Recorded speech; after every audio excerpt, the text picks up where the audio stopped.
Bienvenidos a otro capítulo de Hablando con Propiedad Intelectual, ahora en un set diferente. Esperemos que les guste hasta la decoración de acá atrás, el señor que está trabajando. Encantados de seguir con ustedes platicando acerca del libro de Fronteras de la Propiedad Industrial. Estamos tratando de entrevistar a cada uno de nuestros escritores y hoy estamos de lujo porque tenemos la fortuna de contar con Cristina Casas, que casualmente andaba en México, y en cuanto nos enteramos quisimos aprovechar la ocasión para que hiciéramos la entrevista en vivo. Muchas gracias, Cris, porque sabemos que estás aquí en temas personales y de verdad muchas gracias por darnos el espacio. Nada, para mí es un placer. Muchísimas gracias a vosotros y bueno, buenos días. Un placer ha sido no solo compartir con vosotros este proyecto, sino también verlo crecer y ser una realidad. Así es. Y tercera ocasión que está en el programa, ¿no? La vez pasada hablamos de la ley de competencia desleal en España y cómo se podría tratar de incorporar a México, y ahora con este capítulo del libro bastante interesante, y hablando justo de gastronomía, ¿no? Sí, además en un tema donde nosotros, Arturo y yo, nos hemos esforzado por dejar el mensaje claro de que la propiedad intelectual tiene que ver con todo lo que se refiere a la vida cotidiana, y hemos hecho programas de café, y hemos hecho programas de restaurantes, etcétera. Entonces, sin duda, el artículo que nos compartiste, pues, corona este esfuerzo, porque sin duda la gastronomía, la cocina, tiene mucho que ver con la propiedad intelectual, como lo dejaste claro en el artículo que nos hiciste favor de compartir. Bueno, he de confesar que fue una sugerencia de Marce, porque yo tenía varias opciones y ella me dijo, la gastronomía me encanta. Digo, pues, en la española hay muchísimo. Y antes que nada agradecer a Mauricio y también a Arturo que contaran conmigo en este proyecto. Yo siempre que doy formaciones en maestrías o en la universidad, lo que trato de comunicar y concienciar a los alumnos es que la propiedad intelectual nos rodea. En cualquier ámbito de nuestra vida hay muchísimas marcas, patentes, diseños y derechos de autor. Y entonces poder bucear dentro de la cocina y el mundo de la gastronomía, la verdad es que ha sido un viaje apasionante. Y en este capítulo he intentado ir desglosando todo lo que puede influenciar tanto en el pasado como en el presente en el mundo de la comida, porque todos comemos y cada vez más disfrutamos con las experiencias culinarias. Así es, y además, perdonándonos rápido, es un poco el análisis que haces, me parece muy interesante porque sí es lo tradicional, sí son los ingredientes, pero también hablas de algo muy interesante en cuanto a los hábitos de consumo actuales, en donde el tiempo es menos, donde tenemos que buscar alimentos que a veces están procesados, cómo llegar a un alimento que te dure más tiempo en anaquel, y también lo abordas aquí, y cómo eso ha dado pie a invenciones, inclusive susceptibles de patente, por lo menos en España. Sí, en España se ha patentado el gazpacho, porque claro, no es lo mismo hacerlo en casa, aunque sean unos ingredientes muy, muy parecidos, que hacerlos en una fábrica, industrializarlos, que tengan conservantes, que puedan ir en un brick y con una fecha de caducidad, pasando los controles de sanidad que se puedan adquirir en un supermercado, por deciros ese producto, también los arroces y muchísimos otros.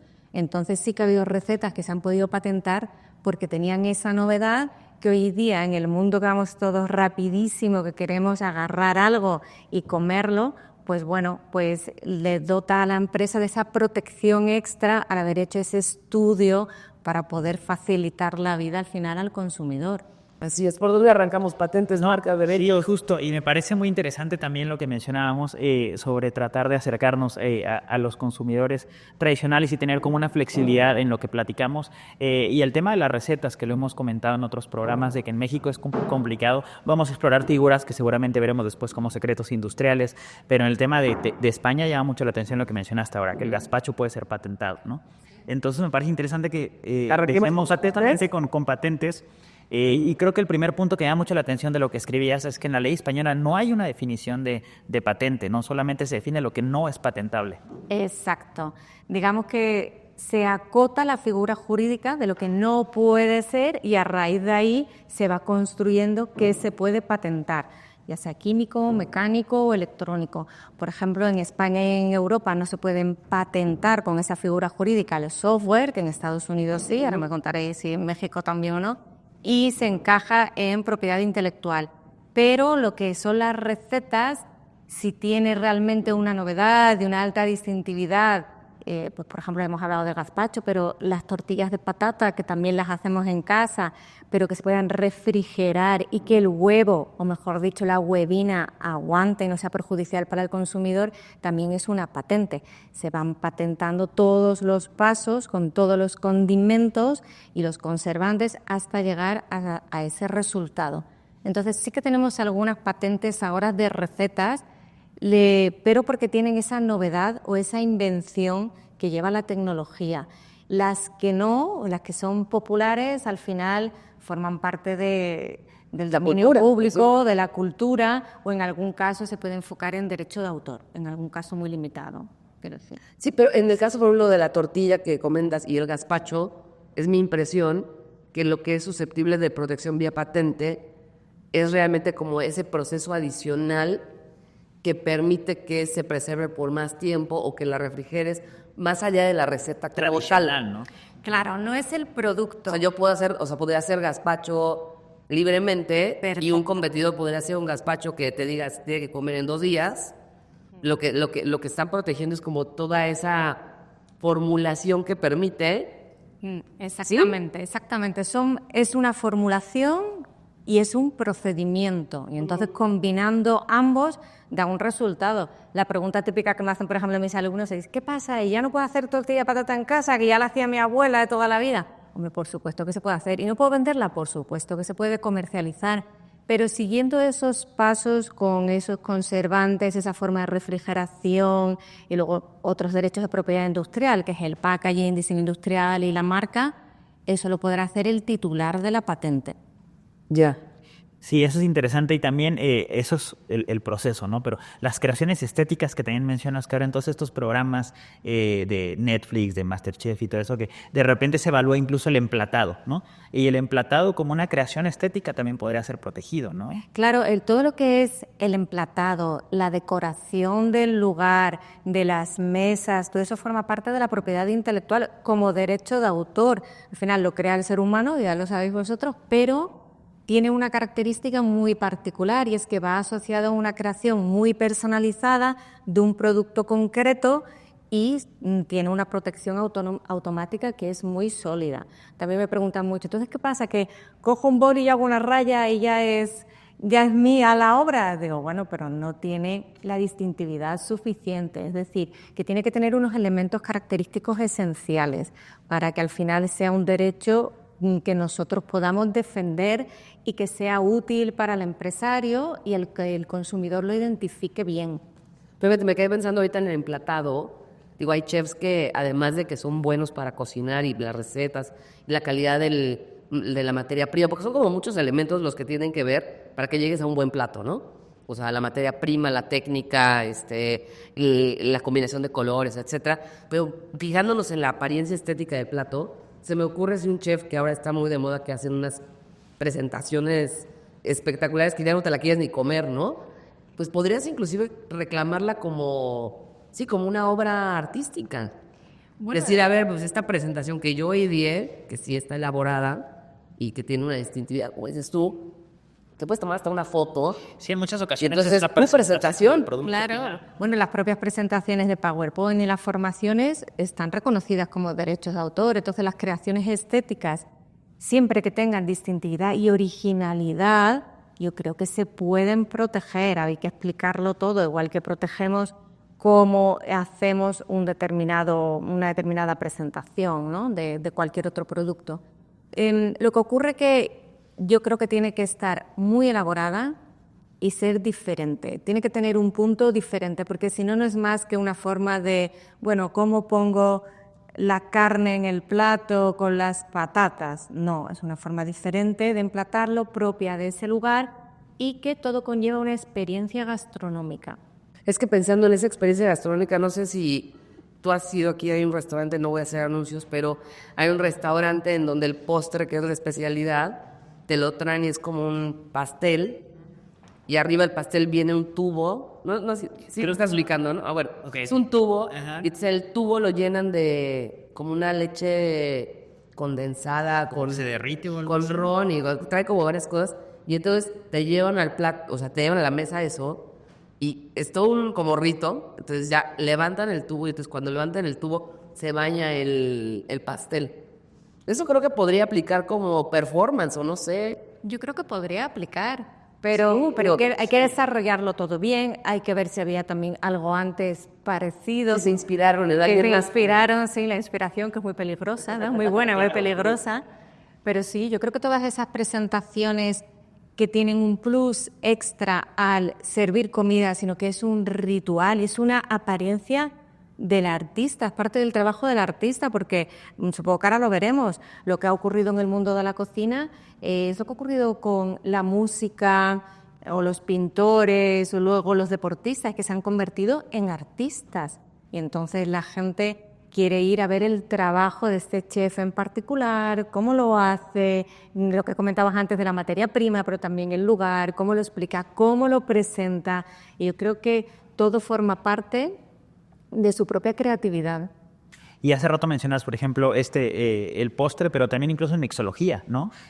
También cuando de ciertos tragos preparados, donde hay como una presentación, ¿no? Sí, que la ramita, que el humito, que, ajá. Entonces eso también es interesante, ¿no? Y hace rato mencionabas también los ingredientes, ¿no? Si alguien hace gazpacho en casa, pero me llama la atención que hay una definición de composiciones que pueden ser protegidas, excepto las farmacéuticas, ¿no? En la ley española, ¿no? ¿Las composiciones nos referiríamos a los ingredientes, a las cantidades o cómo funciona más o menos esta parte? Bueno, digamos que las composiciones al final lo que se usan son composiciones que son de dominio público y tú vas seleccionando qué composiciones, en qué cantidad, en qué momento y todo un procedimiento puede llevar un resultado diferente. Entonces, a la hora de redactar muy bien las reivindicaciones en este tipo de patente, hay que hacerlo con mucho cuidado porque al final todos son elementos comunes y cada vez que lo haces te puede salir de una forma diferente. Entonces las composiciones, las cantidades en el momento en el que va la primera, va la segunda, cuánto tiempo es el batido, todo eso está perfectamente regulado y es la única forma de que eso tenga al final aplicación inventiva. Porque si no, estamos simplemente metiendo como que en una ensaladera todos los productos que hay, ¿no? Entonces tiene que seguir muy cuidadosamente el tipo de producto, las cantidades, el momento en el que se hacen, los tiempos en los que cada uno está en contacto con el otro, ¿no? Y ahorita dijiste algo muy importante, porque digo, es muy común que los clientes, sobre todo cuando están empezando, ¿no? Emprendiendo, es que es la receta de mi abuelita, pero es que a mí me la dio mi mamá. Y yo sí he recibido muchas veces la pregunta de, es que quiero que nadie más haga este pastel de zanahoria que era el de mi abuelita, ¿no? Y yo siempre lo que les digo, a ver, porque pues, la patente ellos dicen, pues es que es como una receta de un medicamento, ¿no?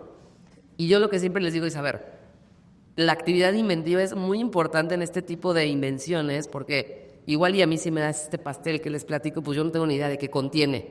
Pero un experto, otro chef o alguien, o sea, son verdaderos, Son catadores. catadores, sí, que le dan el bocado y dicen, esto tiene 2 huevos, pero un poco de canela, pero le pusieron comino, pero, o sea, tiene que no ser obvio para alguien especialista en el ramo, y ahí es donde ahí la receta, pues yo creo que la mayoría cae, ¿no? En cuanto a posibilidades de patentarse. Sí, es justo los 3 requisitos, ¿no? Que me parece que funcionan igual en España, ¿no? Novedad, actividad inventiva y aplicación industrial, ¿no? Entonces, esta actividad inventiva, incluso si lo hablamos de composición, sería la cantidad, ¿no? Es diferente que tenga una cucharada de azúcar a 2 cucharadas de azúcar. Eso es lo que hace la composición. Y el momento, decía, porque El momento y los tiempos. no es lo mismo batir 10 veces el huevo, 10 minutos el huevo. Es el procedimiento. Claro, la clara del huevo no es lo mismo batirla, mezclarla, que batirla, que ponerla a punto de nieve, ¿no? Esto que lo vuelcas y no se cae nada. Entonces, todo eso está perfectamente determinado para que al final dé un resultado concreto.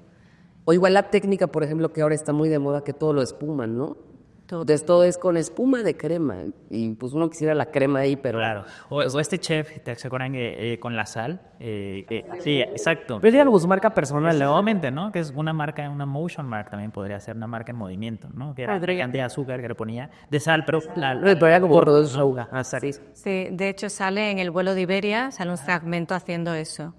Él me llamó, alguien él más. mismo Ah, ok. me llamó la atención de estos comerciales que hay que ponerse el cinturón de seguridad, no sé qué, no sé cuánto, y sale haciendo eso y digo, bueno, guau, ¿no? Así era su marca Claro. personal. Claro, es como él se identifica. Exacto. Y hablando en el campo de las invenciones, también en el artículo que nos compartiste, hablas de toda la relevancia que hoy en día tienen los utensilios, ¿no? O los gadgets. Nuestras abuelas cocinaban pues ahí con el batidor de globo. Y con la Pero hoy en cuchara de día hay una cantidad impresionante de utensilios que creo que también pueden ser susceptibles, algunos de patente y otros de registro de diseño o de modelo de industrial, ¿no? Sí, en España es que tenemos el modelo de utilidad, que ya sabemos que es una figura jurídica que no está homogeneizada, no es universal. En Europa está también en Francia, en Todos la Italia tenemos y en también. Alemania, en México también, pero no hay un modelo de utilidad europeo ni nada. Pero bueno, aún así se puede transformar a patente y al revés, con lo cual eso nos sirve.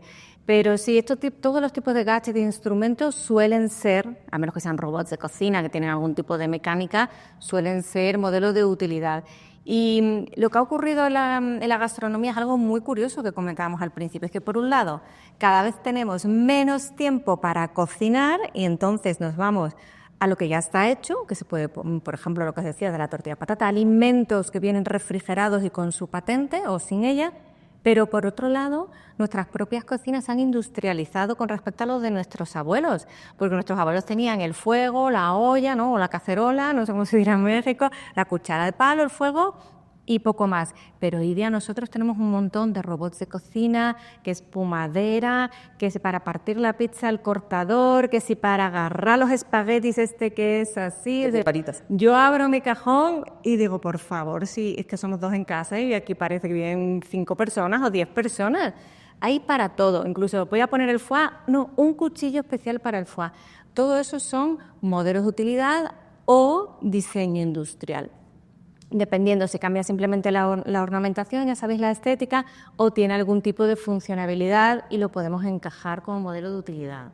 Y el modelo de utilidad, yo supongo que es lo mismo que en México, pero de verdad hay una cantidad de modelos de utilidad, de invenciones que podrían pensarse sencillas cuando ya la ves, Claro. pero a alguien se le ocurrió, ¿no? Y justamente también con eso yo recuerdo la exposición de motivos de la ley mexicana, donde se incorporan estas porque no alcanzaban la actividad inventiva necesaria por una patente, ¿no? Pero se tiene que premiar a los inventores, en este caso, a los creadores de estos utensilios que a pesar de que no cuenten con este elemento para las patentes, deben de tener cierta protección, que en este caso serán los modelos de utilidad. Claro, por ejemplo, en España es súper famoso el sacacorchos. Hay un sacacorcho que se engancha a la parte de delante y luego tiras, ¿no? Pules y sale el corcho de la botella. El típico, pues fue un modelo de utilidad español. Y en su momento fue muy novedoso. Fue novedosísimo, sí, sí. Lo que pasa que luego, de hecho, llevo un pleito hace muchísimos años, luego se les acabó la protección del modelo de utilidad, ya sabéis que son 10 años, e intentó mantener la protección con un derecho de autor, con un dibujo, explicándolo. Y claro, ya el juez, no, el tribunal no se lo permitió. Dijo, no reúne los requisitos para ser un derecho de autor. Era un modelo de utilidad. Que si te pones a pensar en ese sacacorchos que fue una revolución, sí, sí. o sea, como que 10 años lo piensas y pues fue poco, ¿no? Claro, para eso... Para la magnitud de la invención, Exactamente. ¿no? Es que hay invenciones, siempre usamos muy sencillas, que revolucionan porque son muy útiles y en 10 años no da tiempo a desarrollarlas empresarialmente. Pero bueno, yo creo que, y eso les ha pasado a muchas empresas, no sé si habéis visto la última noticia de Tupperware, que por lo visto va a cerrar en Estados Unidos, que es muy importante, junto con la protección de los intangibles, hacer una buena gestión empresarial, de marca también, para que luego la empresa continúe, siga innovando o no, ¿no?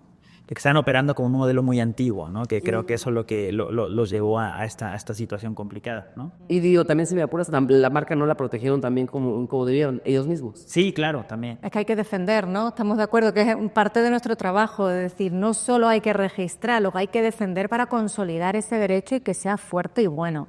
Sí, y hace rato, regresando al tema del sacacorchos, también es como tratar de extender la vigencia, algo que ya cayó al dominio público, ¿no?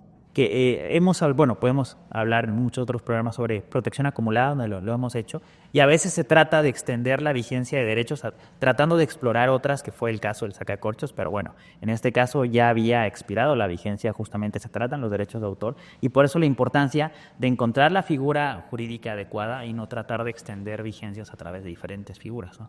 Sí, sobre todo el tema del modelo de utilidad, como si es muy utilitario, ¿no? La expresión, Sí. es difícil luego darle otro enfoque pensando en una marca tridimensional o algo por el estilo, porque sí tiene una función técnica. Claro, claro. ¿No? La marca tridimensional al final les puede dar algo de protección, ¿no? O la marca mixta, pero al final eso no quita que otras empresas puedan hacer y fabricar ese mismo corcho, ese mismo sacacorchos y comercializarlo. Entonces, yo creo que siempre es bueno innovar y a lo mejor el sacacorchos, una vez pase la protección del modelo de utilidad o de la patente, ya sabéis, va a ser el dominio público, pero intentar incluir pequeñas innovaciones o mejoras para que al final, no sé, ¿no habéis visto los últimos sacacorchos que hay? Son eléctricos, es un tubito, yo tengo Es uno así vacío, en realidad, ¿no? encima de la botella, le das al botón y digo, bueno, otro modelo de utilidad, un sacacorchos moderno y recargable a la red. O sea, no va ni enchufable, tiene su batería. Entonces también es muy interesante. Sí, me quedo pensando, el propósito de la propiedad intelectual justamente es estos monopolios exclusivos temporales para permitir el adelanto de la ciencia, ¿no? Entonces, por eso se permite que vayan al dominio público, pero que creo que aquí hay un factor importante también, la reputación de la empresa, porque entonces después puedes comprar el mismo sacacorchos solamente por la marca que ya conoces, ¿no? A pesar de que haya muchos competidores en el mercado, finalmente es el que conociste, conoces la calidad del mismo y lo vuelves a comprar aun cuando ya no sea por un tema de propiedad intelectual, porque ya hay competidores, pero la calidad lo respalda. Claro. Sí, lo que viste al final del día, perdón, tuviste 10 años para colocarte. Claro. O sea, no nada más el producto, sino la marca, la calidad. O sea, el que pega primero pega dos veces. O sea, al final del día tienes un espacio para tú ser el líder y que el día de mañana que te copien, pues ya el consumidor diga, no, pero el original, ¿no? Pero es toda una cuestión de mercadeo también. Sí. Y le pasa también a los restaurantes. Nosotros vamos a un restaurante y nos encanta la comida, el ambiente, el servicio, el precio, todo, ¿no? Y recomendamos ese restaurante. Y podemos ir una segunda vez y no nos gusta. Imaginemos que ha cambiado el cocinero o la materia prima. Pero estamos tan fidelizados porque nos ha gustado ese restaurante que casi todos daríamos una tercera oportunidad y volveríamos. No, pero la primera me gustó, la segunda no mucho. Pero vamos a ver, porque me gustó mucho la primera. Y claro, que a lo mejor es precisamente que ha cambiado toda esa creatividad que ha habido, ¿no? Se ha mantenido la parte estética, pero se cambia la materia prima o la forma de cocinar, que no tienen patentes, pues ya el consumidor lo percibe, pero luego está el choque con la fidelidad, ¿no? que se ha creado. Ahora, si me permiten regresar al tema de las recetas, creo que otra pregunta muy constante, además de la de cómo protejo el pastel de zanahoria, es que la gente piensa que si escriben la receta, ¿no? Hacen el recetario de la abuelita, ¿no? Yo tuve una amiga muy querida que de regalo a la abuelita le compilaron todas las recetas, me pareció precioso. Muy bonito. Ilustrado, muy bonito. Un recetario. Un recetario, pero no, de verdad, o sea, muy bonito. Sí. Muy bonito, el ejercicio muy bonito. Si pueden, háganlo porque me pareció algo muy interesante. Pero entonces la pregunta era, bueno, ya está la receta. Ya como la escribí, ya nadie la puede hacer. Y pues la verdad es que, es que por derechos de autor, ¿no? Porque todo el mundo quiere patentar, todo el mundo quiere derechos de autor. Y creo que es importante que la gente entienda, a ver, no, lo que te está protegiendo el derecho de autor es las palabras, pues, el libro, la obra literaria. La obra literaria, pero no con ello puedes pretender que nadie más haga la receta de la abuelita del pastel de zanahoria, ¿no? Sí, la verdad es que O sea, el derecho de autor está un poco limitado en cuanto a la receta también. sí, el derecho de autor al final es una creación, la que podemos plasmar por escrito, un cuento, una historia, cómo hacemos un tour turístico o cómo hacemos un plato de cocina.